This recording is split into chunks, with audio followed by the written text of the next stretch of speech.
Pour ceux qui ont eu la chance de voir la première conférence de Jean-Michel Pousse à la salle le 24 juillet, le thème c'était les origines, l'origine de Rennes-le-Château. Donc évidemment macrocosme et microcosme, on est remonté très très loin, toujours en gardant un œil averti et connaissance sur l'histoire de Rennes-le-Château. Et aujourd'hui le thème c'est la situation, donc on s'était arrêté en 2012 à peu près, en faisant des digressions sur toute l'histoire. Et aujourd'hui, c'est donc le deuxième volet de cette histoire. Pour savoir la situation où on en est aujourd'hui autour de cette histoire de Rennes-le-Château, et qu'est-ce qu'elle implique, où en est la résistance, et vers ce quoi on veut aller, vers où on va aller, ce qui nous attend. Voilà, je te laisse la parole, Jean-Michel. Alors, bonjour à toutes et bonjour à tous. Alors, Bonjour. je voulais vous présenter Arsène, qui est le fils de mon grand ami Pascal et de sa femme. Et c'est Arsène, il ne le sait pas encore, mais qui va certainement reprendre tous nos travaux. Parce que, bon, ton papa, maintenant, il est beaucoup moins rapide qu'avant. Mais le problème, c'est que son copain, moi, je suis encore moins rapide que lui. Donc il va falloir que la relève soit assurée. Voilà. Donc on peut l'applaudir parce que c'est lui qui aura toutes les cartes après. Ouais, il est déjà bien lucide, hein.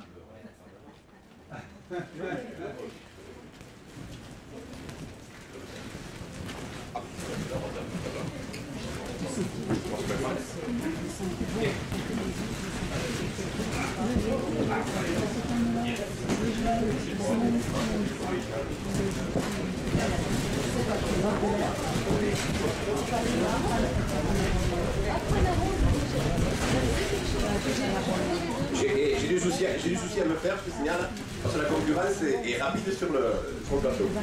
Alors, je voudrais vous poser une question. Est-ce que, éventuellement, certains d'entre vous auraient besoin d'un petit résumé ou auraient envie de poser des questions sur la précédente conférence avant qu'on attaque le vif du sujet? Non, ça va. Oui. Moi j'avais envie d'un petit résumé, même si j'étais là, parce que Pareil. c'est très long. Alors, on va faire un petit résumé. En général, quand je fais le petit résumé, quand je commence, c'est là que je perds la moitié de la salle. Donc, Marc, tu peux fermer les portes parce que dans 5 minutes, on va perdre la moitié des chats. Alors, un résumé très vite, très rapide. Il y a 400 000 ans, à peu près, une civilisation qui avait besoin des minéraux et en particulier de l'or de notre planète a fait atterrir des vaisseaux ici, sur Terre, et ils ont exploité l'or. Et à un moment donné, pour exploiter l'or, ils ont eu besoin d'une main-d'œuvre parce que ces gens qui exploitaient l'or directement ont souhaité ne plus le faire et le confier à des esclaves. Et c'est à ce moment-là que l'Homo sapiens sapiens a été créé. Non. Il a été créé par ces gens-là pour deux choses. Pour servir d'esclaves et de travailleurs, et pour les plus fins gourmets de cette civilisation, pour servir aussi de garde à manger, de nourriture. Bien. Le dernier de ces extraterrestres à quitter la planète a été Yahvé, le dieu des Hébreux. Et donc, l'un des derniers peuples, en tout cas sur le pourtour méditerranéen, à avoir eu un contact avec ces gens-là, c'était les Hébreux. Les Hébreux vont avoir une histoire assez fantastique, et à la fin du 6e siècle avant Jésus-Christ, pour mettre les objets du culte du premier temple, du temple Salomon, à l'abri, les Hébreux vont évacuer l'arche en direction du Bugarach et ils vont la mettre sous le Bugarach. Pourquoi sous le Bugarach? Parce que ceux qui étaient venus 400 000 ans avant avaient terraformé les souterrains du Bugarach, mais pas que du Bugarach, du Cardou, du Montoche, de la Larique, etc., etc. Bien. Donc les Hébreux disposent l'arche dans les souterrains du Bugarach, dans les galeries du Bugarach, et Après va se dérouler toute une histoire de famille, de généalogie, à savoir l'avènement de Jésus, son mariage avec Marie-Madeleine, leur enfant, la venue de Marie-Madeleine ici, son prêche ici, son tombeau ici, pas très loin, à environ 1 kilomètre tout cassé. Le fils ne viendra pas dans le sud de la Gaule avec sa mère, le fils lui sera envoyé chez les tribus Tervinges et Cretonges qui vont devenir les Goths, Visigoths, Ostrogoths. Le fils donnera toute une lignée de grands chefs et pour faire court, vous pouvez lire Chrétien de Troyes, vous pouvez lire Wolfram von Eschenbach, vous pouvez lire tout ce que les troubadours, trouvères et poètes du Moyen-Âge et après ont écrit. La lignée du Graal, c'est la lignée du fils de Jésus, c'est la lignée visigothique, c'est elle qui a le Graal, le sang Graal, le sang réal, le sang royal. Voilà. Tout le reste, au cours du Moyen-Âge et puis plus tard, donc mérovingiens, capétiens, carolingiens, Bourbon, Valois, Orléans, tout cela sont des usurpateurs. Bien. Je ne sais pas ce qui est le plus important, on en parlera éventuellement dans le débat.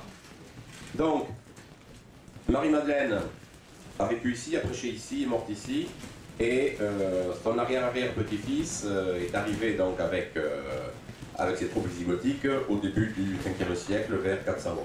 C'est les Visigoths, ils s'installent. Il y a eu ici aussi un épisode avant la naissance de Jésus, et c'est le pillage par les Gaulois d'ici de Delphes, la récupération du trésor sacré de Delphes et son dépôt ici, quelque part dans une montagne. Voilà. Donc, Marie-Madeleine a vécu ici de 53-54 à 66. 66, donc, elle décède, elle est enterrée par ses amis face au Bulgarache et face à sa maison, la vraie Sainte-Bonne. Le corps de Jésus n'arrivera que plus tard, par une opération montée par les bénédictins, qui sont à la base des chrétiens ariens. Les bénédictins monteront toute l'opération croisade pour récupérer le corps de Jésus. Alors c'est ce qui va nous intéresser pour la conférence. Les bénédictins savent que ce corps est intact, que ce corps sera réoccupé, repris par une partie de Dieu, et que ce corps va ressortir du Bulgarache dans pas très longtemps. Pas très longtemps étant relativement relatif. Alors, il y a également, je reviens un peu en arrière avant les Templiers et le dépôt du corps, il y a également donc le trésor des Visigoths qui est composé d'une partie du pillage qu'ils ont effectué depuis leur descente du Gotland en passant par Byzance en se dirigeant vers Rome, et qui est constitué aussi, on va dire, du trésor du second temple de Jérusalem, celui qui a été construit par les Romains. Voilà. Alors, vous avez aussi, contemporain des Templiers, vous avez certainement le trésor intellectuel, spirituel des chrétiens ariens, faussement appelés cathares, à savoir un certain nombre d'écrits originaux de Saint Jean, voire peut-être de Marie de Magdala, sur ce qui s'est réellement passé à l'époque, etc., etc. On passe les Templiers, on passe la période des Rose-Croix, on passe la Renaissance, arrive le XVIIe siècle. Au XVIIe siècle, une partie du trésor est redécouverte, va être exploitée par l'évêque d'Alette Nicolas Pavillon et Nicolas Fouquet, via le peintre Poussin et via ses relations. Et c'est Louis XIV avec Colbert qui raflera la mise et qui remportera le tout. On en parlera dans le débat si vous voulez. Ensuite, vous avez donc l'affaire Rennes-le-Château qui démarre donc avec l'abbé Boudet, la Bessonnière. Alors, l'abbé Boudet a trouvé et a vu. La Bessonnière n'a été que porteur de valise et il a pensé qu'il pouvait à un moment donné trouver ce que l'abbé Boudet lui cachait. Il ne l'a pas trouvé. Donc, sur la fin de sa vie, avant que sa situation financière s'améliore, il a revécu d'expédients avec, on va dire, des des messes qu'il commandait mais qu'il ne pouvait pas dire. Et donc, à la mort de l'abbé Boudet en 14 et à la mort de l'abbé Saunière en 17, l'affaire, on pourrait penser que l'affaire s'éteint, et en fait non, elle ressurgit à la fin des années 30 et pendant la Seconde Guerre mondiale. On en parlera si vous voulez dans le débat. Et puis, elle va éclater en 67, elle va monter crescendo dans les années 80 avec donc l'écriture de l'énigme sacrée des trois Anglais, Henry Lincoln, Michael Bedjan et Richard Lake. Et elle va encore plus monter en flèche cette histoire avec 2004, la sortie du fameux Da Vinci Code de Tom Brown. Et elle va encore plus éclater en 2012 avec l'opération Bugarache, à savoir ce grand déploiement de force pour éviter que les sectes ne viennent polluer la région. Alors, si vous avez quelques questions à poser par rapport à tout ça, ou des précisions, allez-y, ne vous gênez pas. Et après, je vais attaquer la situation actuelle. Donc si vous avez, ou si vous voulez qu'on le fasse à la fin, non, bon, écoute, on le fera à la fin. Oui. Oui, Jean-Michel, bonjour. Ah non, sauf toi. Dire, tout le monde peut poser des questions, sauf toi. Non, vas-y.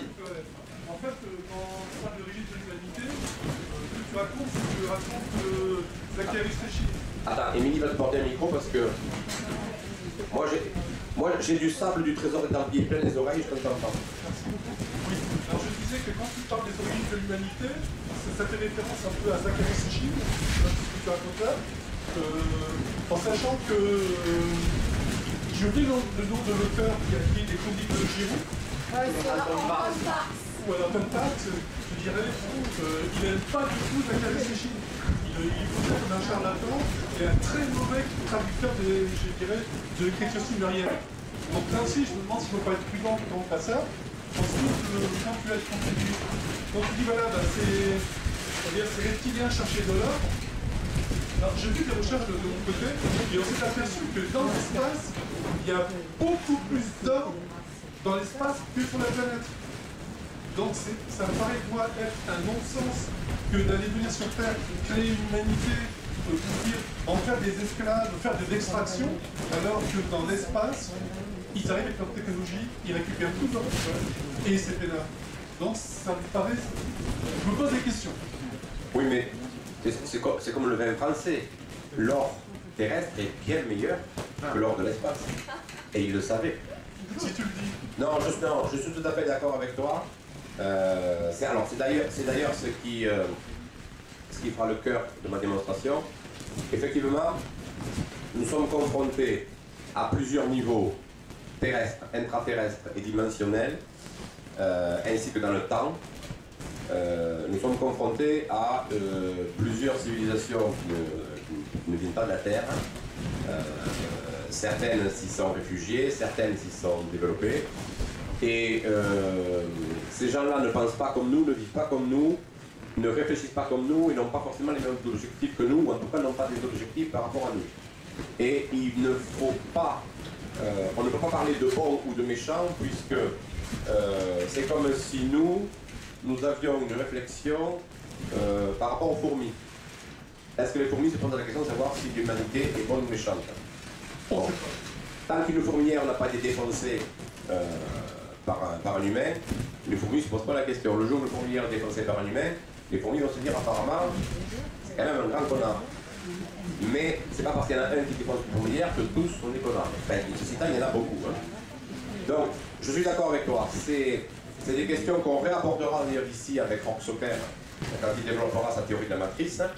Moi, ce que je voulais faire ici, c'était un point, une situation, vous expliquer où on en est exactement par rapport à tout ça. Alors, ce qu'il faut bien savoir, c'est que quand vous abordez Rennes-le-Château par l'abbé Saunière, l'abbé Boudet, ça va. Quand vous abordez Rennes-le-Château par les Templiers, ça va. Par les Cathares, les chrétiens ariens, ça va. Quand vous abordez Rennes-le-Château par les Visigoths, c'est pas que ça va, mais on se demande déjà, il y en a pas mal qui demandent c'est quoi, c'est qui les Visigoths. Mais quand vous abordez l'affaire de Rennes-le-Château par les extraterrestres, alors là, ça va plus du tout, du tout. Bon.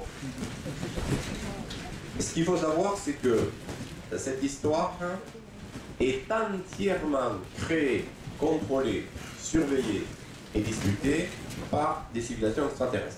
Sans eux, vous n'avez pas l'Homo sapiens sapiens. Sans eux, vous n'avez pas tout un tas d'éléments dans l'art, dans l'architecture, dans l'histoire, dans les batailles, dans la politique, puisque si on ne peut pas percevoir leur intervention directe en tant qu'entité physique, par contre, on perçoit depuis leur départ, on perçoit quand même qu'il y a un clan un clan humain qui s'est rallié à ces gens-là, et que ce clan humain est en train de nous pourrir la planète à tous les niveaux, ce qui d'ailleurs pose une question. Si il y a au sein de l'humanité, admettons que les extraterrestres n'existent pas, aucune espèce sur Terre ne détruit son biotope. Aucune espèce sur Terre, aucune espèce terrestre ne détruit l'endroit où elle vit, où elle se développe. L'espèce humaine, enfin en tout cas pour une petite partie de l'espèce humaine, est la seule espèce sur Terre qui détruit volontairement son biotope. On pourrait déjà donc se poser une question en termes de situation. N'y aurait-il pas sur Terre actuellement, depuis combien de temps, c'est pas grave, des gens qui ne seraient pas ce qu'ils paraissent être, pour savoir, n'y aurait-il pas des non-humains, et notamment à la tête de nos gouvernements, à la tête de nos entreprises, à la tête de l'économie, n'y aurait-il pas des non-humains qui auraient fortement intérêt, effectivement, à détruire le biotope terrestre tel qu'il se présente, pour éventuellement le recomposer et le reconstruire pour leur civilisation, pour leurs espèces. Ça, c'est une question à se poser. Donc, dans la situation actuelle, par rapport à la fête de Rennes-Château et par rapport, on va dire, à la planète,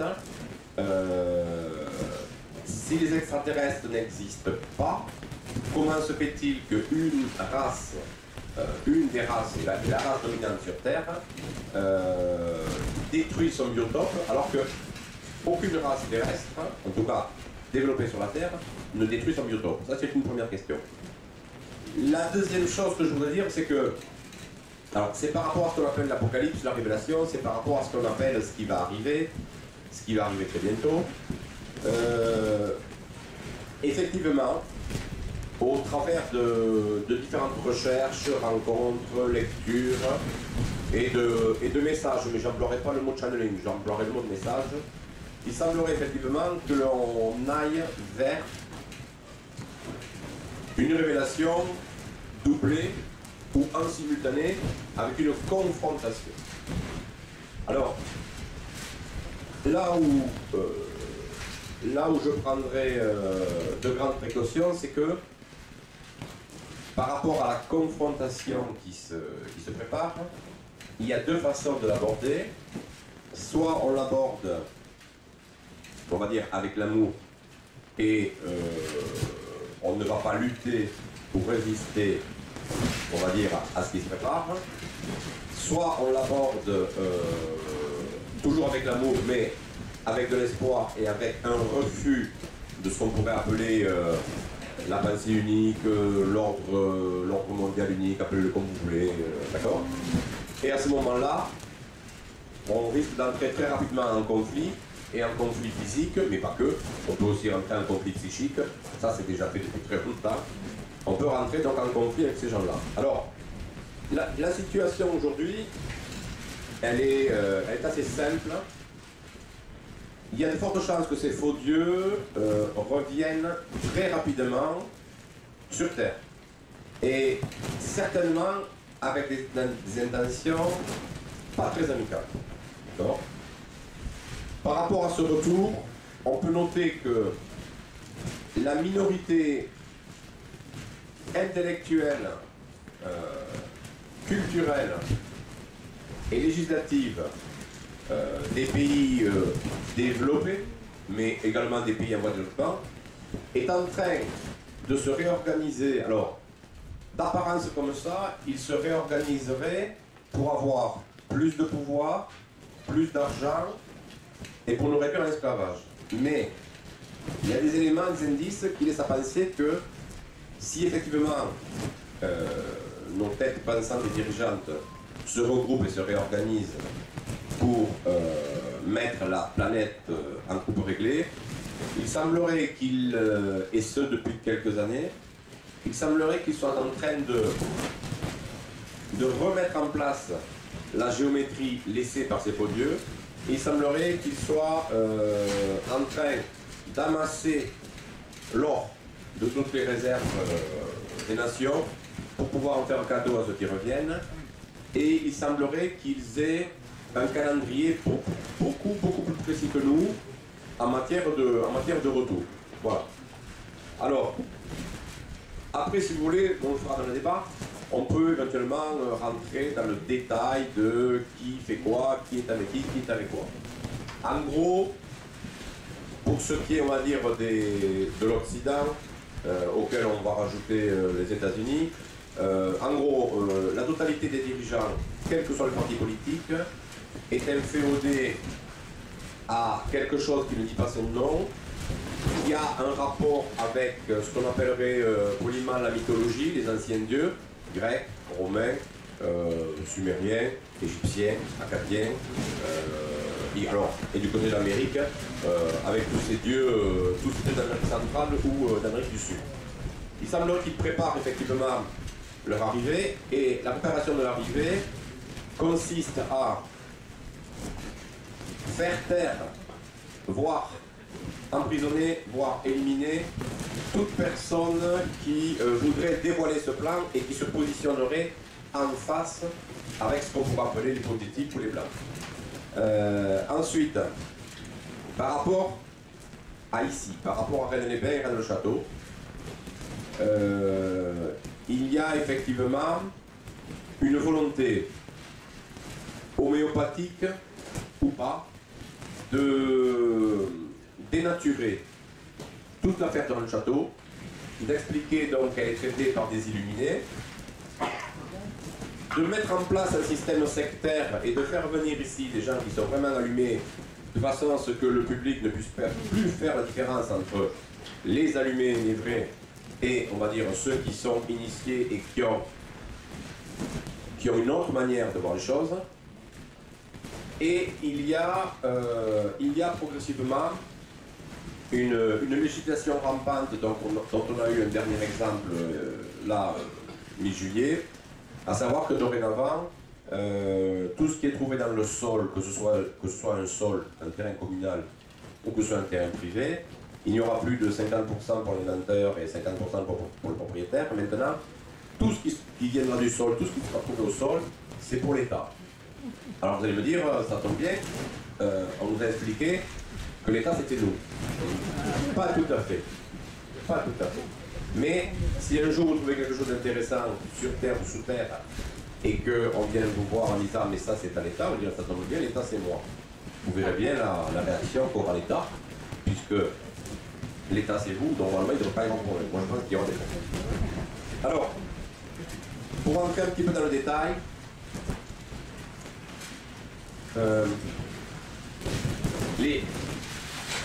les sectes sur la zone, c'est pas le problème. Les illuminés sur la zone, c'est pas le problème. Le problème, ce serait, viendrait plutôt de groupuscules dans lesquels on peut compter une certaine franc-maçonnerie, qui sont en train de s'accaparer la totalité, on va dire, des postes et des mandats locaux, mais qui sont en train également de verrouiller et de fermer toutes les associations. Alors, la première des associations, j'avais dit que ça allait être lourd, d'accord? Donc là, il y a un truc qui enregistre, donc je me prépare à des procès de diffamation. La première association qui a été verrouillée dans l'attente d'événements prochains, contrairement à ce que l'on pourrait penser, ce n'est pas Terre de Rédé. Parce qu'à Terre de Rédé, depuis la création de Terre de Rédé, ils sont tellement aveugles, tellement sourds et tellement muets qu'il n'y a pas besoin de les infiltrer. D'accord? C'est comme si vous essayez d'infiltrer Terre de Rédé en vue des prochaines opérations sur la région. C'est comme si vous essayiez d'infiltrer un bloc de béton. Voilà. D'accord? Par contre, le cercle du 7 janvier, là, c'est pas pareil. Le cercle du 7 janvier, après sa création, a été très très rapidement infiltré par la maçonnerie, pour une simple raison, c'est que la maçonnerie des hauts grades, la maçonnerie parisienne s'est dit, si nous déléguons des maçons au sein du cercle du 7 janvier, ça va se voir. Des maçons des vrais, pas des maçons en carton. Alors ils se sont dit, il faut qu'on réfléchisse là. Et il y en a un qui a dit, j'ai trouvé une idée. On va permettre à tous les mecs qui ont un égo démesuré dans le 7 janvier d'entrer en maçonnerie. On va leur faire une initiation plus vite que la redoute en 24 heures chrono, là où ça prend 3 ou 4 ans. Les autres, bien sûr, n'y verront que du feu. Et donc, on s'est retrouvé sur ce cercle du 7 janvier avec un certain nombre de maçons en carton.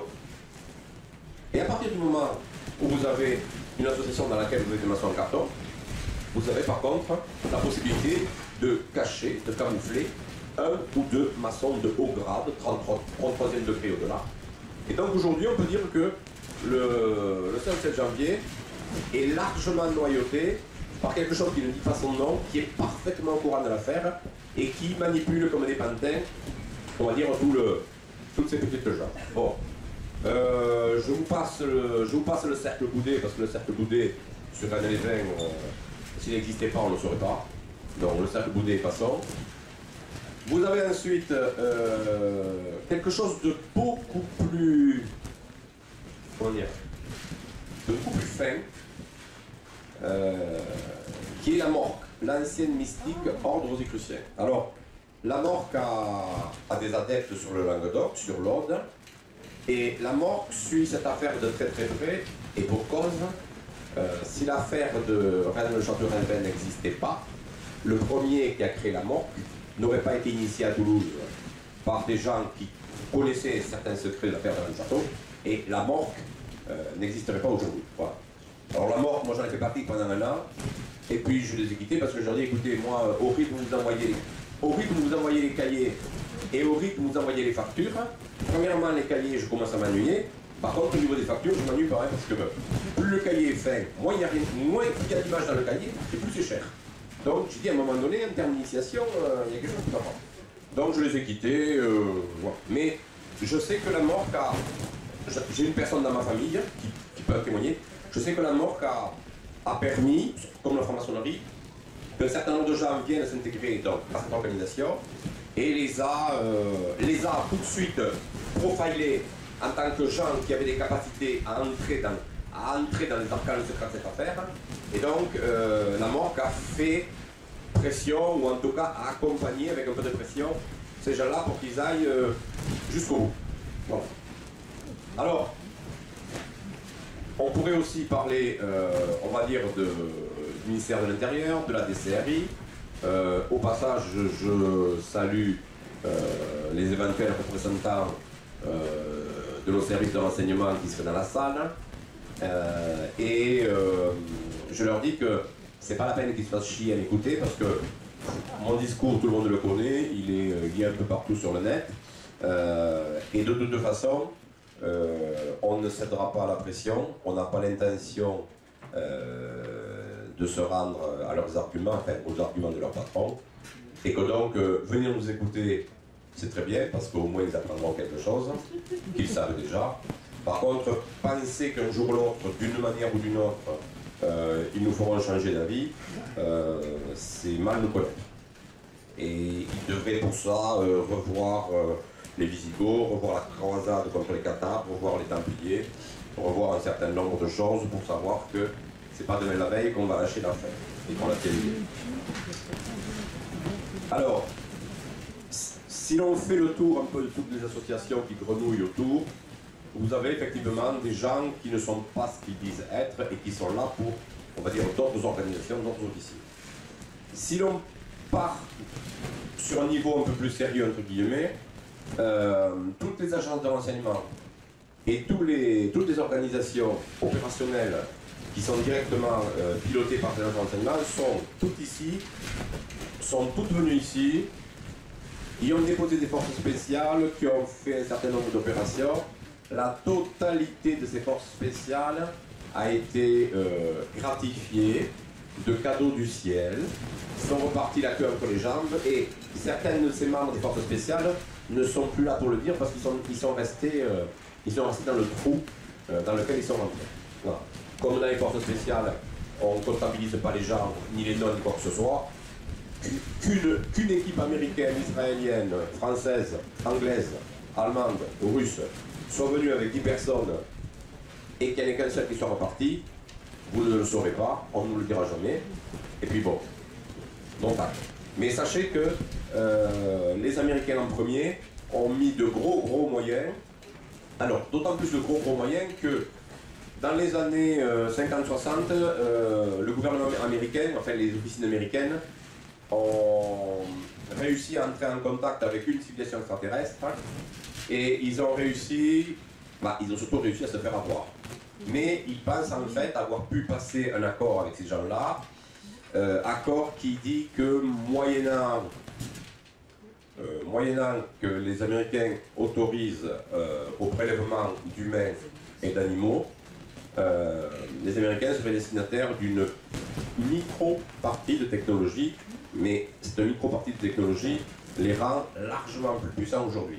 Donc vous pensez bien que les Américains, dès qu'ils ont eu les plans pour construire la soucoupe, dès qu'ils ont eu les plans pour construire les lasers, se sont précipités ici pour utiliser donc cette technologie pour aller plus vite dans le cadre du château. Vous pensez bien que les gens qui veillaient à tout ça avaient une technologie encore plus puissante que la technologie des petits grilles de Shanghai, d'accord? Et donc vous pensez bien que quand ils ont commencé à forer avec leur laser au Bulgarache ou ailleurs, vous pensez bien qu'en bas, ils ont dit attention, ils ont un gros laser, on s'est marié avec un encore plus gros laser, ils ont dit attention, quand le rayon arrive, vous leur renvoyez le rayon. Donc ça leur a fait fondre, ça leur a détruit toute leur machine, ça leur a coûté beaucoup de gens, mais ils ne se sont pas vantés. Donc vous avez aujourd'hui un certain nombre d'organisations très sérieuses, très puissantes, qui ont subi plusieurs échecs et plusieurs défaites sur la région, mais qui savent que toutes les choses pour l'Occident sont là. Oui, parce qu'il faut savoir aussi que tout ce qui est en souterrain ici concerne l'Occident. Mais l'Afrique a la même chose avec l'Égypte, les États-Unis ont la même chose avec les Indiens, et l'Amérique centrale et l'Amérique du Sud a aussi des sanctuaires. L'Afrique, il y a également d'autres sanctuaires au cœur de l'Afrique noire. L'Asie a également ses propres sanctuaires, tous surveillés, tous prêts à être utilisés, à condition bien sûr que l'humanité utilise ces sanctuaires dans un sens de développement et d'amour, et pas dans un sens de pouvoir et d'argent. Donc, aujourd'hui, nous avons des... comment on peut appeler ça? On a des girouettes, c'est-à-dire que vous avez des gens qui tournent dans les conférences, qui tournent dans la montagne, qui tournent dans les manifestations, qui sont capables de vous tuer en 2 secondes, mais qui tournent parce qu'ils savent que, bon, ils ont subi un échec précédemment sur le sujet, ils savent que c'est pas pour eux, mais ils espèrent que les gens qui sont inscrits sur la liste pour rentrer dans ce fameux sanctuaire, ils espèrent pouvoir se glisser derrière eux au moment où Saint-Jean rencontre. C'est un petit peu comme quand vous voulez rentrer en boîte, mais que bon, vous n'êtes pas VIP. Si vous connaissez un peu un VIP, au moment où le VIP rentre dans la boîte et où le passeur le laisse passer, eh bien vous dites non mais je le connais. Alors, et hop, il pense se glisser comme ça. Alors je vous rassure, ça ne marchera pas. Si vous n'êtes pas sur la liste, vous n'êtes pas sur la liste. Bon. Par contre, compte tenu d'échecs répétés de ces gens-là sur la zone de Rennes-le-Château, ils se sont retournés vers une politique qui est différente et qui est une politique d'agressivité et d'asservissement indirect. C'est pour ça qu'aujourd'hui, on en est là où on en est. C'est-à-dire qu'aujourd'hui, on n'a plus de travail, on n'a plus d'industrie, on n'a plus d'innovation, on n'a plus de scientifique, on n'a plus d'art, on n'a plus rien. Voilà. Et au rythme où ça va, je pense que le Louvre va être dépecé pour la France.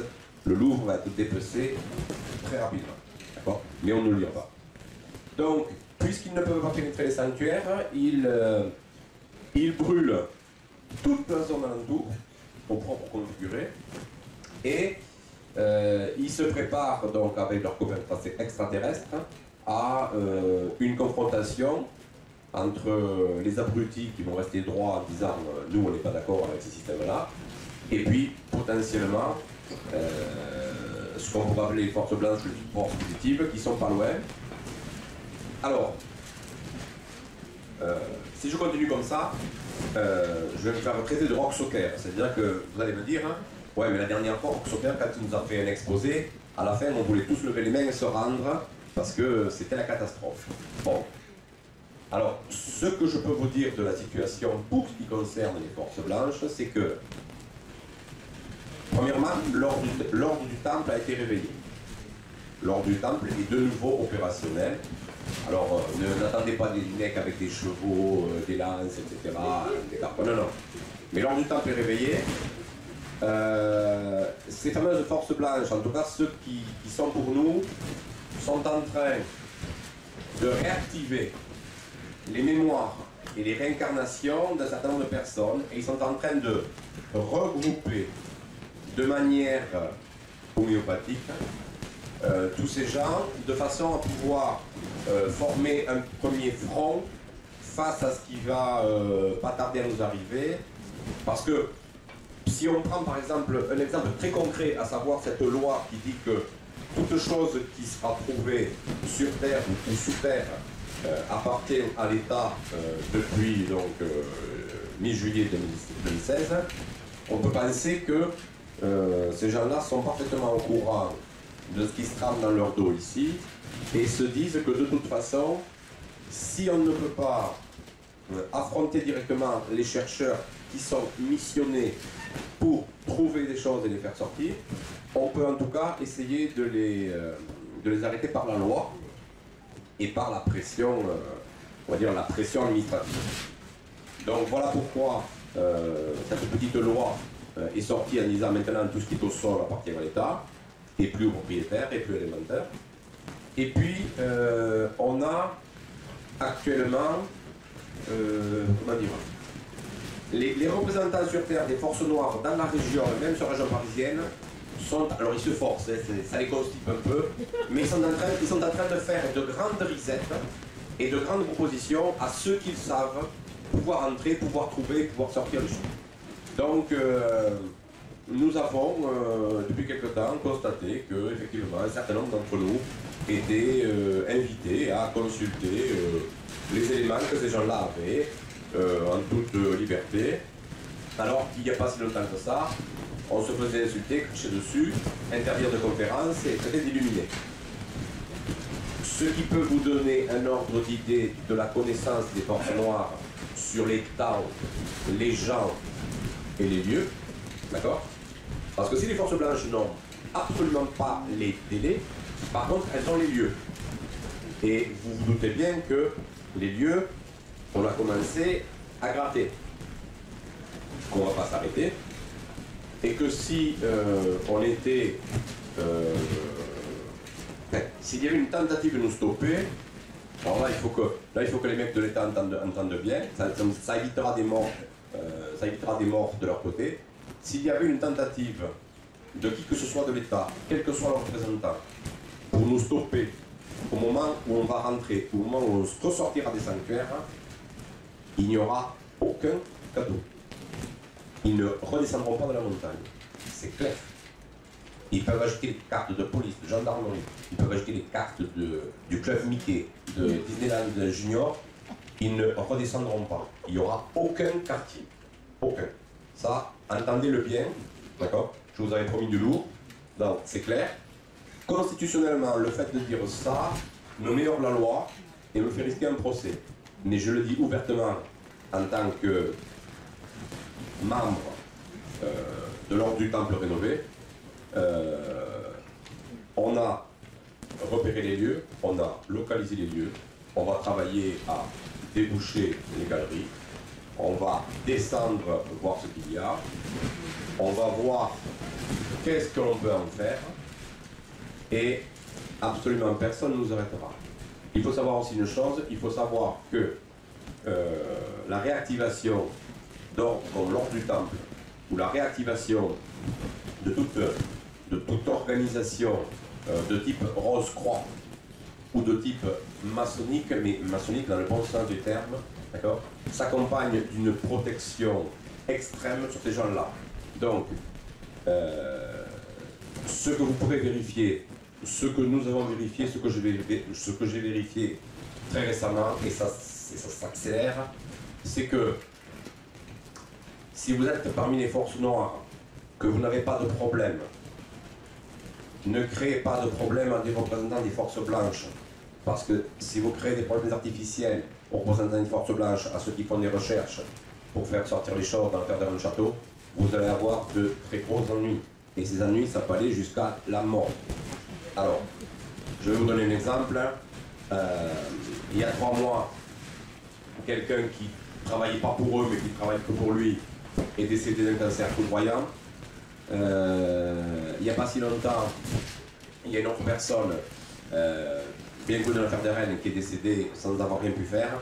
C'était tous des gens qui soit nous posaient des problèmes, soit ne travaillaient pas dans le bon sens.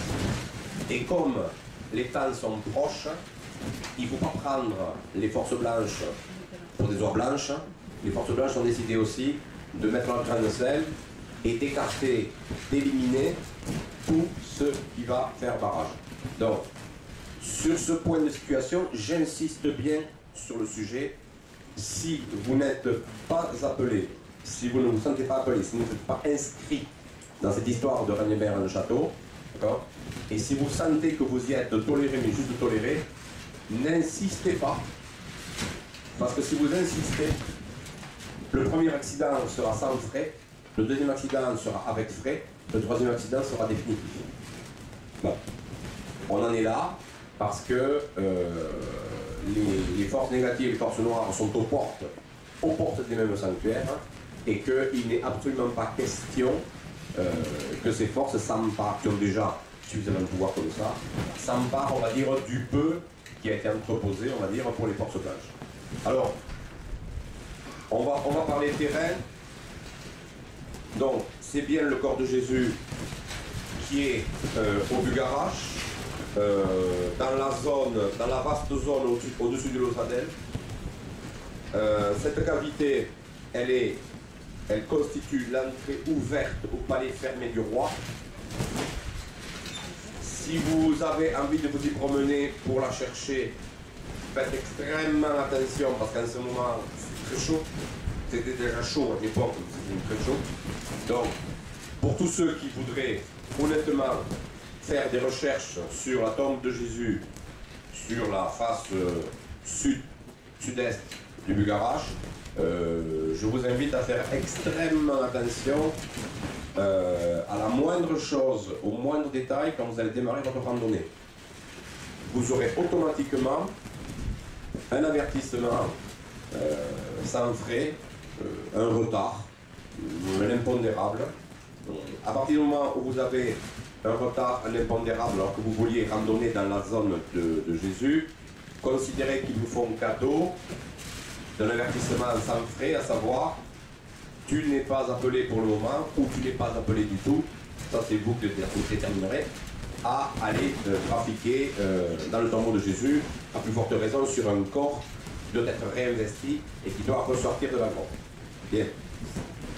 Vous avez, en dessous du corps de Jésus, sur une vaste galerie baignée par de l'eau, vous avez les 30 cercueils des rois visigoths, alors avec, pour le côté matériel, leur trésor personnel. Voilà. Trésor personnel qui pourrait potentiellement servir à réarmer les forces blanches, échange d'or contre des euros ou des dollars, et puis après, bon, s'adresser aux bonnes personnes. Donc, trésor matériel qui pourrait potentiellement servir à nous réarmer si on en arrivait jusque-là. En dessous de ces 30 cercueils, bon, alors là par contre, on arrive dans le merveilleux. Là, vous avez effectivement, deux choses. Vous avez des hangars immenses qui abritent des installations extraterrestres qui ont au moins 400 000 ans. Tout le matériel est en parfait état de marche. Vous avez un écrivain célèbre qui vous en a parlé, c'est Jules Verne. Jules Verne vous a expliqué le sous-marin Nautilus, la base du capitaine Nemo. Tout ça, ça y est. Mais ça y est à grande échelle.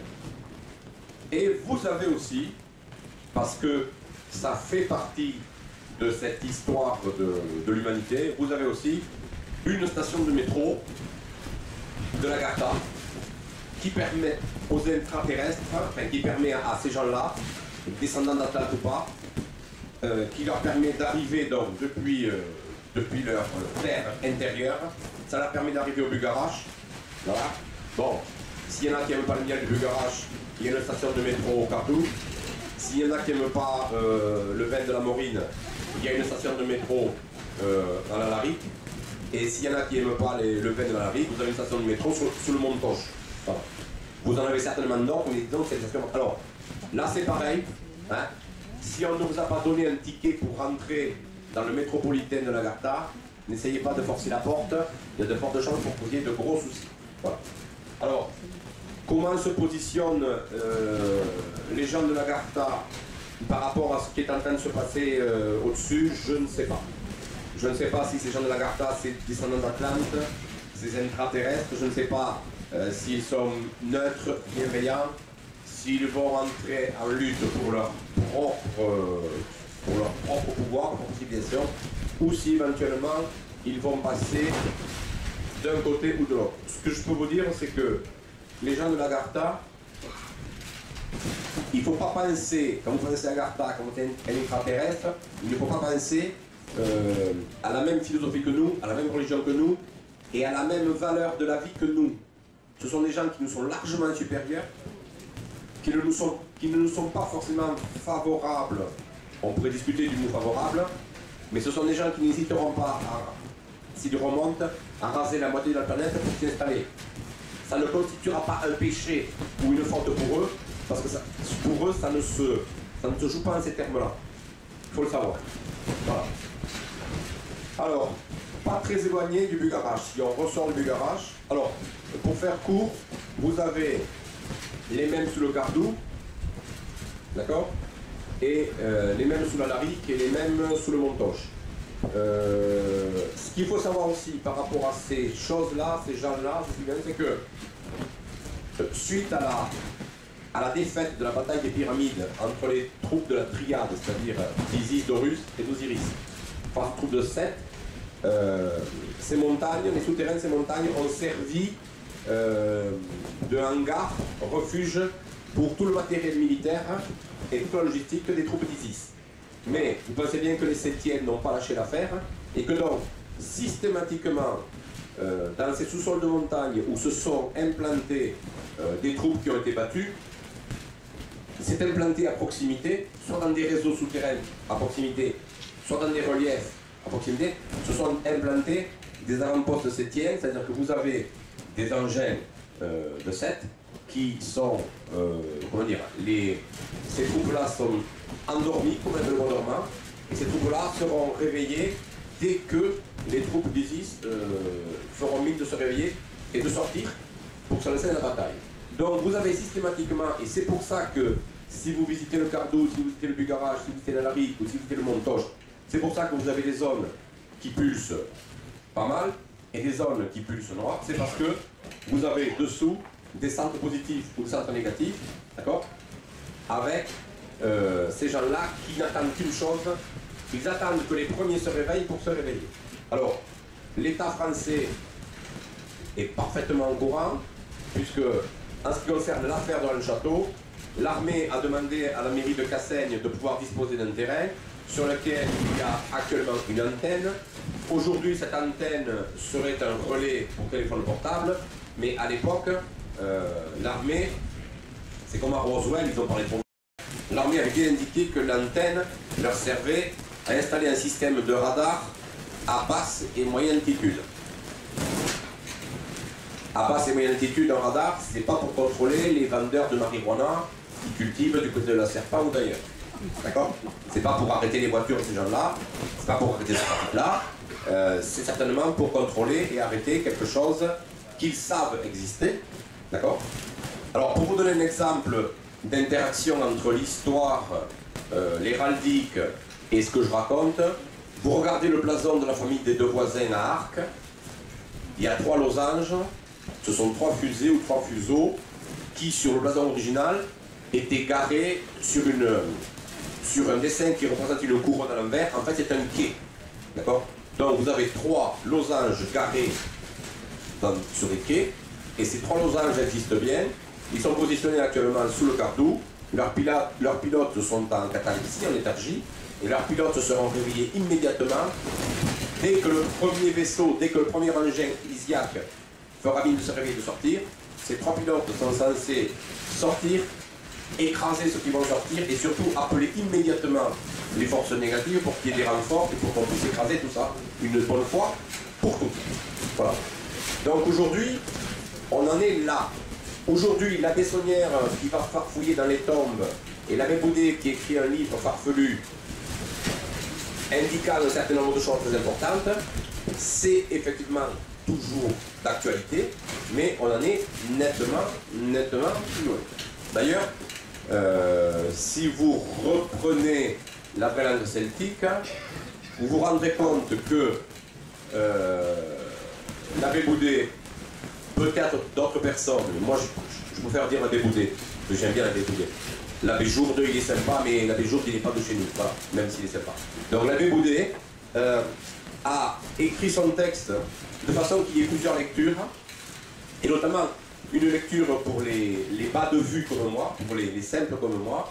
Et quand vous avez la vraie langue celtique en première lecture, vous avez les anciennes civilisations avec leurs dieux, et vous avez l'anglais moderne et la langue d'origine, la vraie langue celtique. Et effectivement, si vous reprenez des travaux, des recherches de linguistes sur l'anglais moderne et que vous compariez cet anglais moderne avec le sumérien, vous allez vous rendre compte qu'il y a des racines de mots, des prononciations de mots qui sont les mêmes.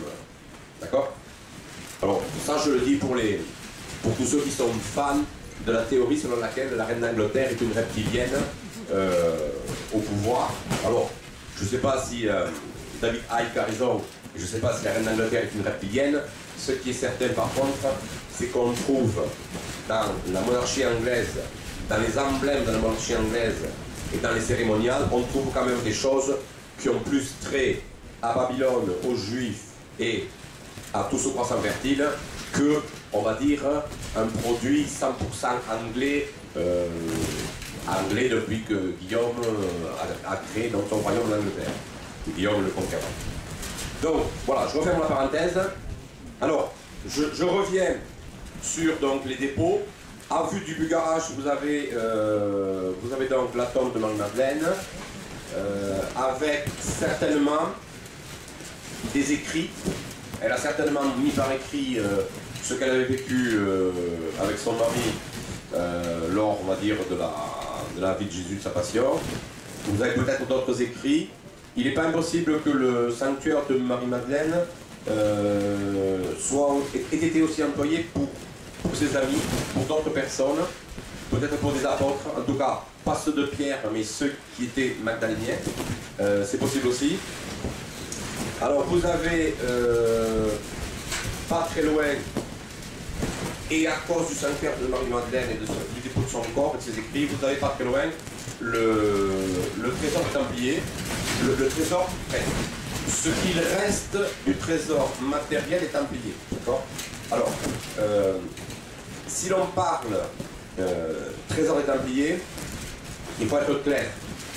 Les Templiers n'ont été créés que pour une seule chose: rapatrier le corps de Jésus qui se trouvait sous le temple, d'accord, mis à l'abri par le Sanhédrin à l'époque de la crucifixion, rapatrier le corps de Jésus sur ordre des bénédictins ariens et des seigneurs wisigoths, qui à l'époque des Templiers ne s'appelaient plus rois ou princes wisigoths, mais qui étaient des comtes wisigoths, descendant en droite ligne des wisigoths et descendant en droite ligne du fils de Jésus. D'accord ? Donc les Templiers ont déposé ce corps intact auprès des seigneurs wisigoths locaux et du clergé arien bénédictin local, qui eux se sont chargés de mettre ce corps sur un point clé du Bugarach, dans une grotte ouverte et fermée, ce corps devant être réhabilité, ressortir, et alors pour vous donner une image,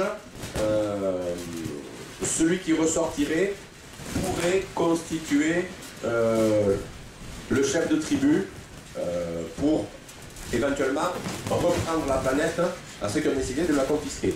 Alors, chef de tribu, c'est un bien grand mot. Mais disons que, oui, ce serait une émanation physique de Dieu sur Terre, surtout pour les gens comme saint Thomas qui ne croient que ce qu'ils ne voient, d'accord, qui lourdement accompagné d'une énorme armée d'anges, d'archanges, armée jusqu'aux dents, d'accord, sera là pour signifier que la trêve des confiseurs est terminée, hein, et qu'il y en a un certain nombre qui doivent dégager. Donc, il faut bien savoir une chose, aujourd'hui, les intégristes des trois religions monothéistes ont raison d'attendre très bientôt la venue du Mashiach, du Messie ou du Mahdi, et effectivement, il revient pour leur donner des coups de pied au cul, mais pas pour donner des coups de pied au cul à ceux qui sont croyants, ouverts et tolérants, pour donner des coups de pied au cul aux intégristes qui clament eux-mêmes l'arrivée de leur protecteur. Ils ne vont pas être déçus du voyage. Hein. Ils ne vont pas être déçus du voyage. Donc, vous avez donc ce trésor du temple qui se trouve donc d'ici, en fait, d'ici on peut le voir. Vous ouvrez ça là et vous le voyez. Ce trésor du temple contient donc un certain nombre d'objets que les Templiers ont fait, que les Templiers ont rapatriés, on va dire, de leur conquête, etc., etc. Et puis, il y a de fortes chances pour que ce trésor du temple contienne des objets qui n'ont pas été faits par les Templiers, qui ont été récupérés par eux. Les Templiers ne savaient pas forcément s'en servir, mais ils savaient que ça appartenait à des civilisations passées sur Terre bien avant eux. Et donc je ne serais pas surpris que nous ayons un certain nombre d'objets, alors appelez-les des objets atlantes, appelez-les des objets extraterrestres, appelez-les comme vous le voulez. Donc il doit y avoir dans ce trésor matériel des radios, des armes, des DVD, des vidéocassettes, mais pas celles de Debosca, des vrais degrés. D'accord. Voilà. Donc, et avec ça, il y a certainement, on peut penser qu'il y a au moins le tombeau de Guillaume de Beaujeu. Alors, qu'est-ce qui me fait penser qu'il y a le tombeau de Guillaume de Beaujeu? Deux personnes. Un grand coquin que vous connaissez qui s'appelle Franck Dafos, qui écrit des livres très intéressants sur le sujet, mais qui ne dit pas tout. Et ensuite, une personne que vous ne connaissez pas forcément, donc ceux qui le connaissent, qui s'appelle Walid Nassi, qui a écrit un bouquin sur les arêtes de poissons, qui concerne des souterrains sous la Croix-Rousse à Lyon, et qui, en faisant un travail remarquable sur les arêtes, a fait un travail sur les Templiers. Il y a aussi un petit travail de 50 pages sur l'affaire de Château, et qui surtout m'a donné des éléments probants, historiques et archéologiques, sur le rôle de Guillaume de Beaujeu avant qu'il parte à Jérusalem, avant qu'il parte en Terre Sainte et qu'il soit nommé maître de l'ordre, et surtout ce qui s'est passé pendant sa maîtrise, à savoir, avant la chute de Saint-Jean d'Acre, un accord avec Damas et le rapatriement par bateau du trésor matériel du temple. D'accord. Et ce que m'a indiqué Franck Dafos, la présence probable du tombeau de Guillaume de Beaujeu dans la cavité qui contient le trésor matériel. Et je pense qu'à mon avis, il n'est pas le seul. Je pense que vous avez certainement d'autres maîtres du temple antérieurs à Guillaume de Beaujeu qui sont certainement enterrés par là. Alors, c'est toujours pareil. C'est une histoire de famille. Pourquoi est-ce qu'on trouverait le trésor du temple ici et pas dans la forêt d'Orient ou pas dans les sous-sols de Paris? Ben, tout simplement parce que les Templiers ont été créés par les bénédictins ariens, donc par des gens qui avaient la foi du Christ, mais la foi originelle du Christ. On pourrait les appeler des Magdaléniens aussi, hein, c'est la vie de Madeleine, enfin de Marie, hein, parce que Magdala c'est là où elle habite. Hein. Donc, les Templiers créés par ces bénédictins, par ces ariens qui le savaient, missionnés pour rapatrier le corps, donc le premier vrai trésor du temple, mais qu'il n'a détenu que peu de temps, c'est le corps intact de Jésus. Voilà. Quand vous acceptez la mission, nous sommes quand même un pays catholique au XIIe siècle, d'accord? Quand vous acceptez la mission de rapatrier le corps du crucifié, qui normalement est censé être monté au ciel directement, c'est que vous avez déjà une certaine conscience, une certaine foi, voir que vous appartenez à cette famille, d'une manière ou d'une autre. Et donc, quand il s'agit pour l'ordre du temple de laisser des traces, d'enterrer ses supérieurs et de disposer d'un sanctuaire à eux, puisque le sanctuaire de Jésus ne leur appartient pas, ils n'ont été que des porteurs du corps, mais pas les détenteurs du corps. Non, eh bien, les Visigoths, la lignée du Graal, la lignée du sang royal, prêtres et guerriers, ont autorisé les Templiers, leurs frères, dans tous les sens du terme, leurs frères, à disposer d'une ancienne mine de sel vidée de son contenu, pour y déposer le reste du trésor matériel, certainement les dépouilles de grands maîtres, et pour apprécier la manière dont les Templiers étaient jugés par la ligne du Graal, eh bien, ils ont permis aux Templiers de déposer les restes de leurs grands trésors et les dépouilles de leurs grands maîtres à moins de 2 km du sanctuaire qui contient l'arrière-arrière-arrière-arrière-grand-mère, à savoir Marie de Magdala. Voilà. Alors, quand je suis ici, je dis souvent que la salse, c'est très important, pas pour la fontaine salée. La salse est très importante parce que la salse constitue une sorte de no man's land, une sorte de ligne invisible entre les forces blanches et les forces noires. Et là, on est juste au milieu. Et là, je peux vous dire que même si on n'est pas nombreux dans la salle, il y a un paquet de gens, là et là, qui écoutent attentivement ce qui se passe ici. Sans compter un paquet de gens qui survolent depuis tout à l'heure, dans tous les sens et avec tous les dangers possibles et imaginables. Voilà. Qu'est-ce que j'oublie? Oui, alors je ne vous ai pas localisé, donc, Arche d'Alliance, trésor du premier temple, trésor du second temple au Bugarach. J'ai un doute pour le trésor de Delphes. Je ne saurais pas vous dire où est le trésor de Delphes. Il est certainement dans la zone, mais je n'ai pas d'éléments probants pour vous dire où il est. Par contre, ce que je peux vous dire, pour arrêter de vous parler des armes extraterrestres déposées en sous-sol pour la résistance, c'est que il y a de fortes chances pour que la totalité des apôtres, c'est-à-dire la totalité des copains de Jésus, soient enterrés ici.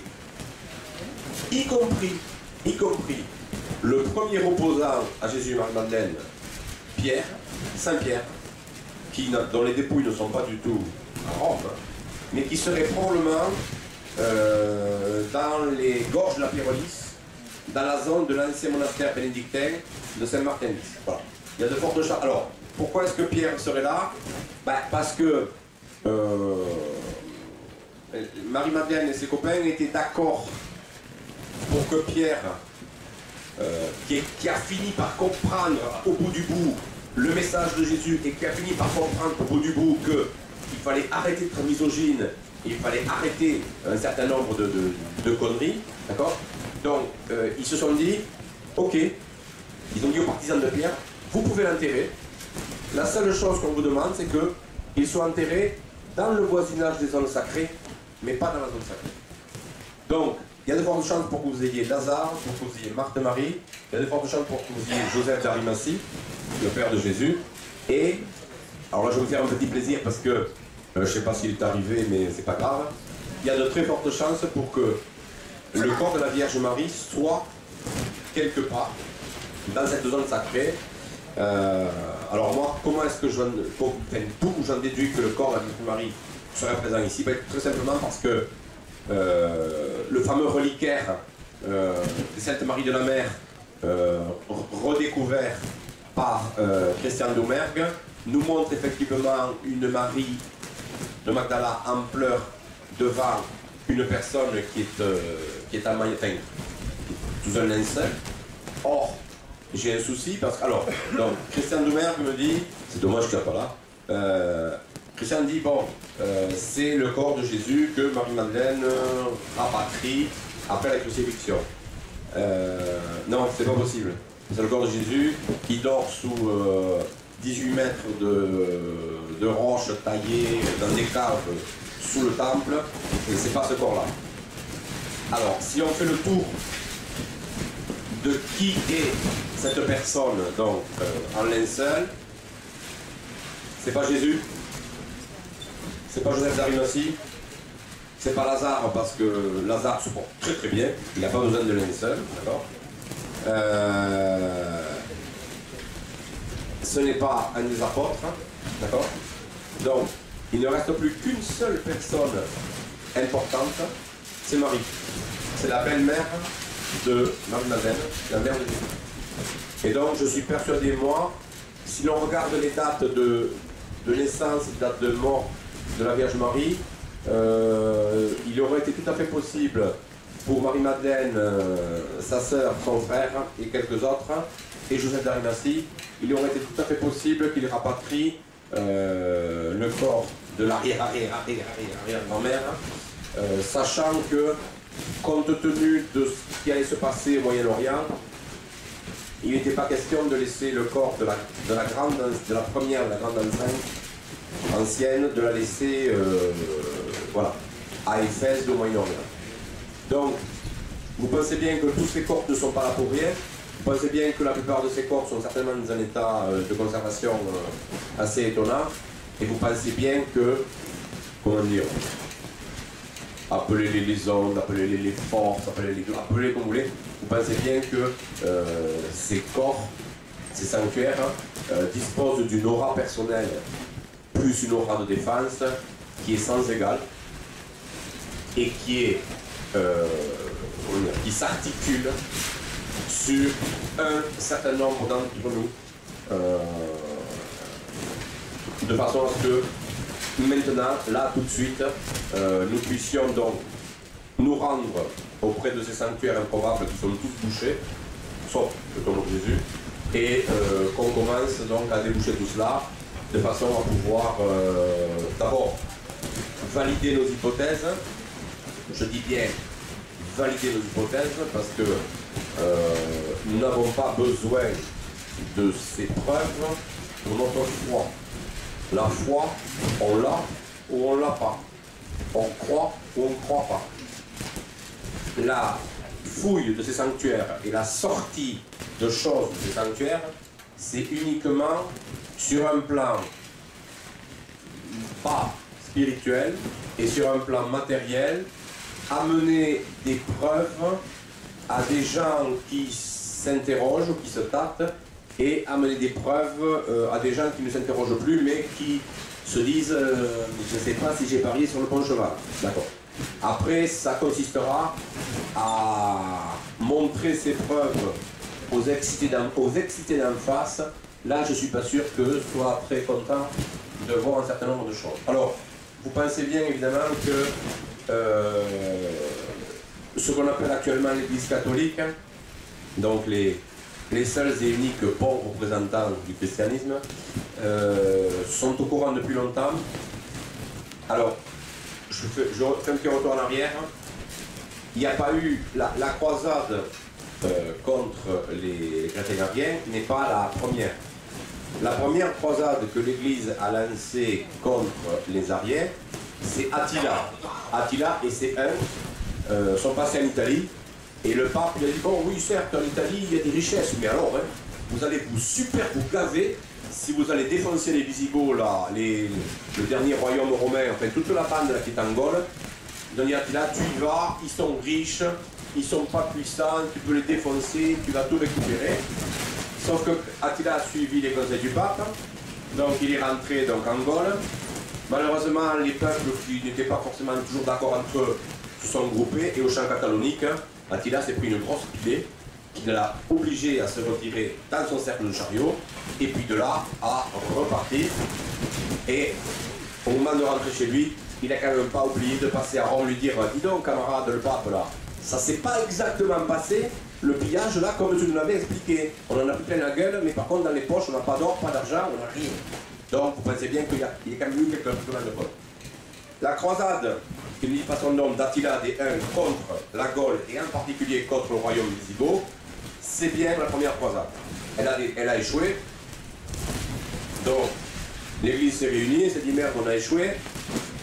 Il nous faut quand même tuer cette lignée du Graal, cette lignée des vrais chrétiens. Donc on va trouver un autre imbécile. Et des imbéciles ne manquaient pas à l'époque. Et le premier imbécile qu'ils ont trouvé, ils l'ont approché par une femme, par sa femme Clotilde. C'était Clovis. C'était pas le premier franc, mais c'était, disons, le premier franc à avoir réussi à fédérer militairement l'ensemble des tribus franques. Et donc Clovis, il était un païen fini et un barbare fini là, au sens véritable du mot barbare. Clovis a tout de suite vu l'intérêt de se convertir au catholicisme, puisque ça lui donnait l'appui de l'Église, ça lui donnait l'appui de tous les chrétiens depuis l'île jusqu'à Gibraltar. Donc grâce à ça, Clovis a pu enfoncer les Visigoths, mais Clovis a échoué à s'emparer du réduit du Razès et donc à s'emparer de ce que l'Église cherche depuis longtemps. Et puis donc arrive la croisade officielle course, qui est la croisade contre les 10 Cathares. En fait, elle s'appelle la croisade contre les Albigeois. Alors, pareil, pourquoi est-ce qu'elle s'appelle la croisade contre les Albigeois? Pas parce que l'hérésie était située à Albi, non, les Albigeois d'Albi, ils y étaient pour rien. Simplement, c'était la croisade contre les Albigenses, contre les habitants d'Albigenses ou d'Albedun, d'Albezou, du Bézu. Parce que le cœur de l'hérésie chrétienne arienne, le cœur de l'hérésie magdaléenne et pas cathare, d'accord? C'était pas Montségur, c'était pas Albi. Le cœur, c'était le château du Bézu. Pourquoi? Tout simplement parce que si vous descendez du château du Bézu, que vous arrivez au cimetière de Saint-Just-et-le-Bézu, et qu'au lieu de prendre la rue qui descend vers le village, vous prenez le chemin qui descend et qui va vers un petit relief que l'on voit au loin, eh bien, sur ce petit relief, vous avez une grotte. Cette grotte, c'est la grotte de Marie-Madeleine, c'est la grotte où elle a vécu. Et donc, vous comprenez bien qu'entre 54 et 66, Marie-Madeleine a largement eu le temps de transmettre le message de son mari, sa foi, à tous les Celtes et à tous les Gallo-Romains, depuis, on va dire, depuis Alette, Electa, jusqu'ici, jusqu'à Bugarache. Et comme elle résidait officiellement dans cette petite caverne qui est la véritable Sainte-Bombe, en dessous du cimetière du Bézu sur un petit relief, eh bien, sa présence, son message, c'est vraiment extrêmement imprégné sur cette zone. Et donc, quand les Languedociens, quand les Audois de l'époque, quand les Visigoths de l'époque quittent le giron de l'Église catholique, désertent les églises catholiques et se mettent à leur propre foi et à leur propre religion, effectivement, le cœur du cœur, mais c'est ultra secret. C'est ultra secret pour eux, comme pour l'Église, d'accord. Mais le cœur du cœur, c'est la petite forteresse d'Albedun, du Bézu, qui était occupée à ce moment-là par les seigneurs Sesmond ou Sermon, seigneurs Sesmond ou Sermon, qui sont des Visigoths très importants, familiers des seigneurs d'Aniort sur du plateau de Sceaux, familiers des seigneurs de Rédé, de Rennes-le-Château, et familiers des seigneurs de Blanchefort, familiers des seigneurs d'Arc, Arc, le château qui était près de l'église, pas Arc, le donjon, qui est bâti n'importe où d'ailleurs, il est joli, mais il n'est pas bâti où il fallait, parce que le donjon d'Arc n'a aucune capacité de défense, vu que vous mettez une catapulte sur le relief derrière le donjon d'Arc, et vous écroulez le donjon d'Arc en 10 minutes. Hein. Bon, en fait, le donjon d'Arc, il a été construit par un descendant de Pierre de Voisin, qui a fait souche ici, qui s'est marié avec une languedocienne, auquel on a donné un certain nombre d'indications sur le secret. Et donc ce deux voisins a bâti cette grande tour très haute pour qu'au dernier étage on puisse surveiller, qu'on puisse surveiller la vallée de Bézis et le Cardou. Parce qu'ils n'ont pas tout dit. Ils ont dit, bon, il a l'air sympa, il nous aime bien, on va déjà lui donner le secret de la vallée de Bézis, d'Isis et du Cardou, et on verra après ce qu'il fera, on verra si on peut l'initier. Voilà. Donc, voilà, ce qu'on appelle forcément le catharisme, et qu'on forme d'appeler le magdalénien ou qu'on forme d'appeler le christianisme arien, il vient tout simplement de la zone d'Alpédoune et de la petite grotte tout à fait modeste qui se trouve en contrebas dans un relief un peu plus bas. Alors, si vous voulez une preuve de ça, sachez que juste derrière vous aviez le lieu de rendez-vous qu'on appelle les 4 ritou, où les 4 curés de l'époque de Saunière, Boudet, je pense le curé de Saint-Paul de Fenouillet et puis un autre, qui connaissaient le secret, venaient se réunir dans un abri sous roche qui se trouve donc... Ah oui, alors il y a un truc aussi intéressant, une parenthèse. Si vous allez à la fontaine des 4 ritou, la fontaine des 4 ritou, elle n'est pas du tout là, il y a le panneau, là où il y a le petit marécage, là sur le chemin. La fontaine des 4 ritou, elle est juste en contrebas, dans le ruisseau, en contrebas de l'abri sous roche. Voilà. Seulement la contre-initiation a déplacé la fontaine des 4 ritou parce que je pense que cette source était une source sacrée. Donc les 4 abbés qui s'y réunissaient le savaient. Ils savaient très bien qu'ils se réunissaient en contrebas de la grotte où Marie-Hélène avait vécu, ça ils le savaient aussi. Voilà pourquoi ils se réunissaient là, voilà pourquoi ils s'appelaient les 4 ritou, parce qu'ils étaient, comme ils étaient de bons chrétiens, ils devaient être souvent, parce que ça pulsait beaucoup mieux là que dans leur église respective. Donc s'il y avait un endroit où on pouvait prier, s'il y a un endroit où on pouvait parler de ces choses-là, et s'il y a un endroit où on pouvait dire la messe, c'était bien aux 4 ritou, plus que dans leur paroisse respective. Mais ça, c'est encore autre chose. Voilà. Donc, voilà pour ce qui est du cœur de l'arianisme, du cœur de la croisade. Donc, à l'exception du trésor de Delphes, tous les sanctuaires dont je vous ai parlé sont localisés, y compris la zone où se trouverait le corps de Jésus, mais ça a failli me coûter tellement cher, la zone où se trouve le corps de Jésus, que je pense que je vais attendre d'y être dûment invité pour aller le voir. Il y en a qui sont allés sans être invités et qui sont morts très rapidement d'un cancer foudroyant. Personnellement, comme disait Coluche, j'aimerais bien mourir de mon vivant. Donc, je vais attendre d'être invité ou de sentir que cette grotte m'appelle pour pouvoir aller et aller voir. Surtout que, y aller pour aller voir, ça ne sert pas à grand chose. On ne fait pas du tourisme avec cette grotte. Si on y va, c'est qu'il y a certainement quelque chose qui va démarrer. Voilà. Alors, ce qu'il faut que vous sachiez aussi, c'est que ça marche comme le yin et le yang. Il y a de fortes probabilités pour que sur ce flanc où est située l'entrée ouverte au palais fermé de Jésus, vous avez certainement en contrepas, sous le roc de l'abeille, vous avez une faille naturelle où je vous déconseille de rentrer parce que là se trouve une entité qui est retenue prisonnière depuis très longtemps grâce à une lampe éternelle. D'où, pour ceux qui ont fait des recherches ésotériques, rose-croix, occultes ou chrétiennes, d'où la petite phrase que vous avez dû entendre ou lire sur un bouquin qui dit « Celui qui entrera là et qui ne prendra pas garde à ce que la lampe éternelle ne s'éteigne pas, lui mourra et ne ressortira jamais. » Parce que pour, pour défendre le lieu et pour tromper le demi-chrétien, il y a une sorte de démon, comme ça, une sorte d'entité noire qui a été emprisonnée juste géologiquement dans une faille en dessous du tombeau de Jésus, un peu en avant. Et c'est cette faille qui a énormément intéressé les forces spéciales le 21 décembre 2012, puisqu'ils ont tenté, de la miner ou d'y pénétrer, parce qu'ils pensaient que c'était là que se trouvait le corps, et non pas un peu plus haut. Bon, je sais pas ce qu'ils ont fait, je sais pas s'ils ont pu en ressortir, enfin, en tout cas le fait est que bon, après, le Barnum du 21 décembre s'est terminé, mais les forces spéciales, les fameux ninjas comme on les appelle, français, étaient bien là, ils étaient bien sous le roc de la veille. Je vous donnerai la preuve éventuellement que j'ai de ce manège. Et donc, attention, vous avez systématiquement le négatif dans une grotte aussi jolie, entouré de choses aussi merveilleuses que le tombeau des positifs, d'accord?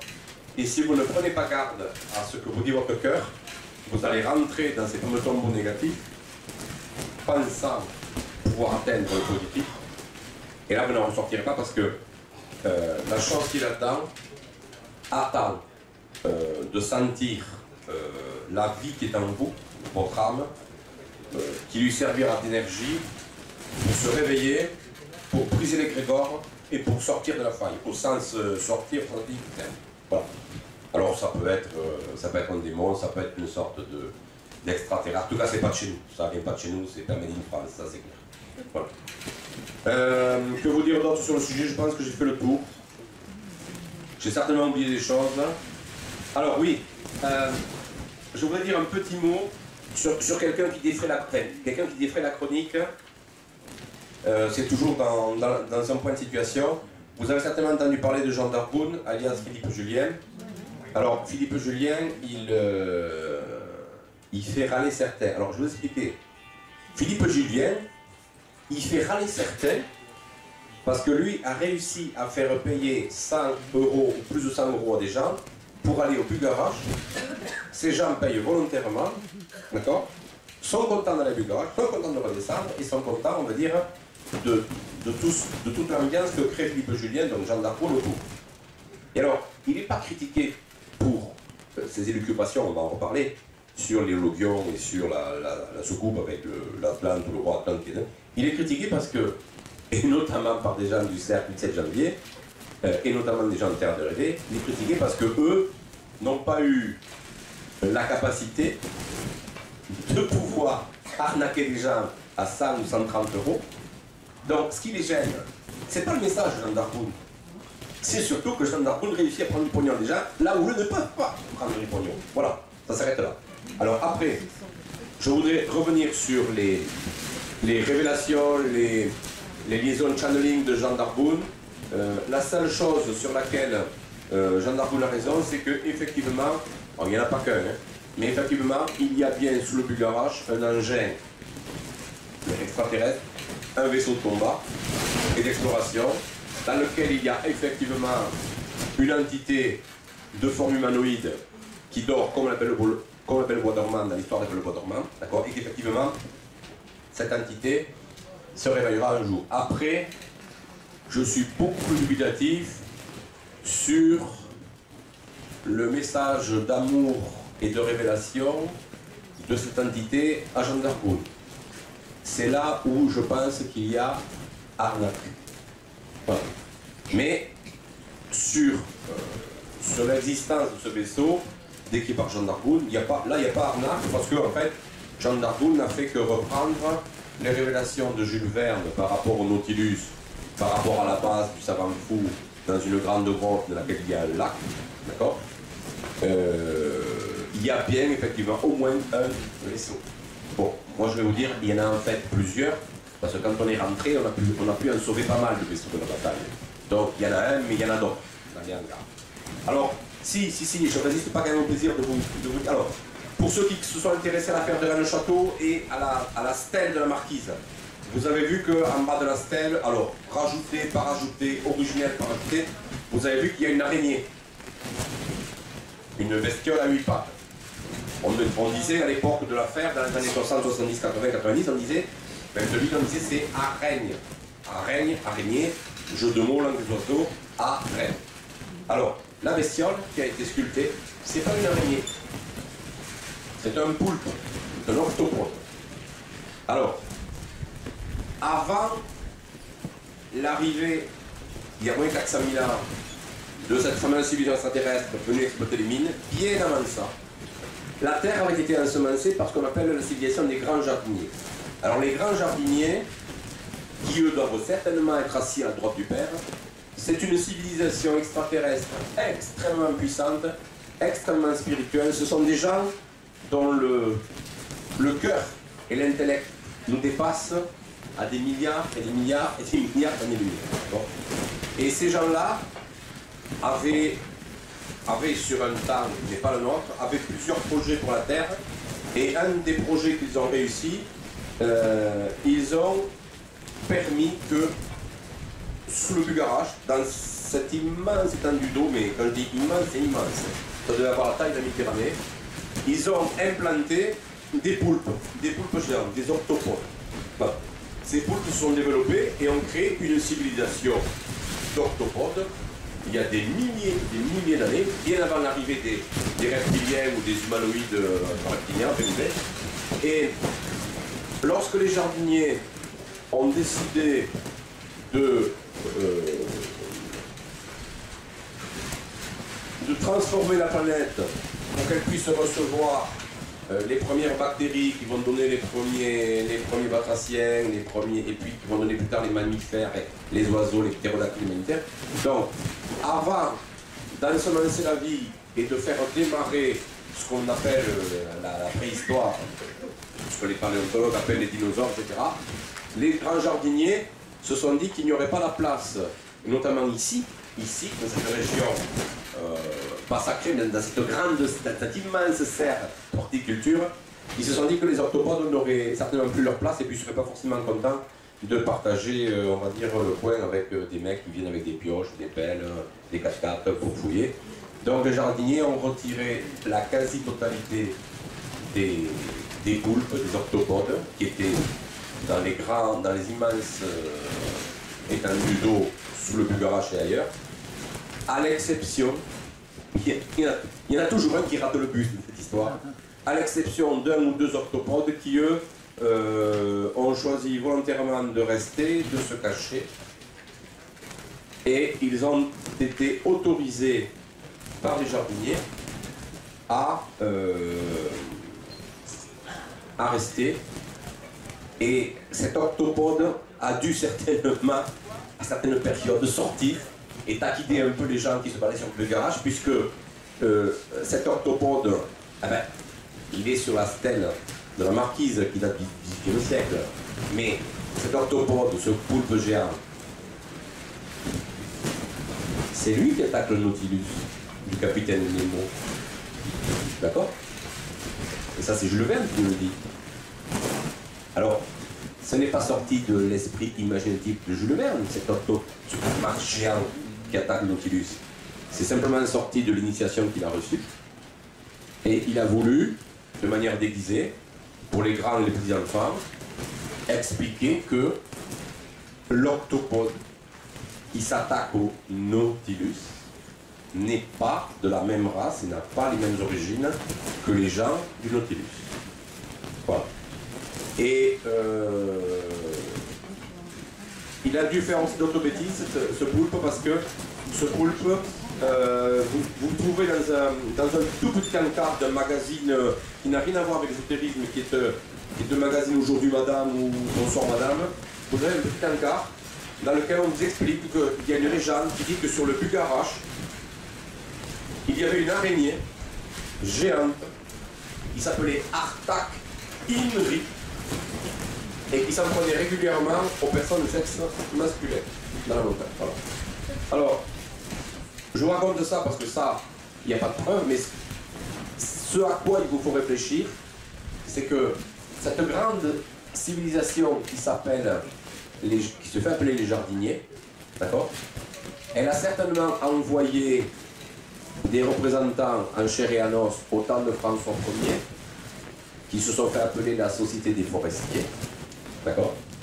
Mais si vous remontez dans le temps, mais dites-moi, quelle était la fonction du personnage qui a parlé à Marie de Magdala quand elle est arrivée, qu'elle a vu que le tombeau était vide? C'était pas un jardinier. Voilà. Alors, l'hypothèse que j'avance là, elle m'appartient.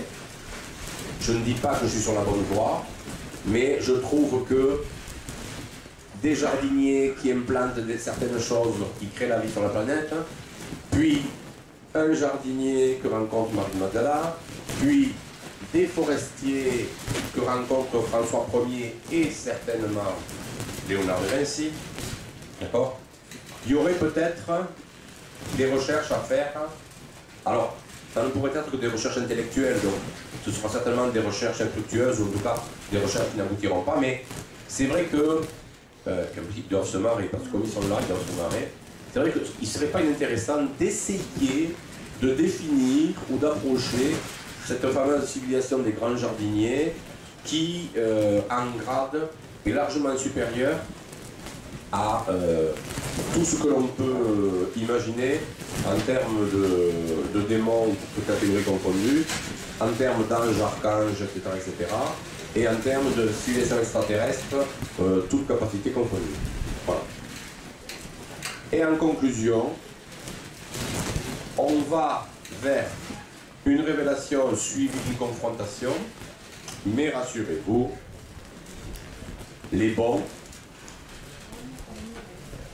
ont oublié d'être cons et on est prêt, fin prêt, pour ce qui va se passer. Et si on peut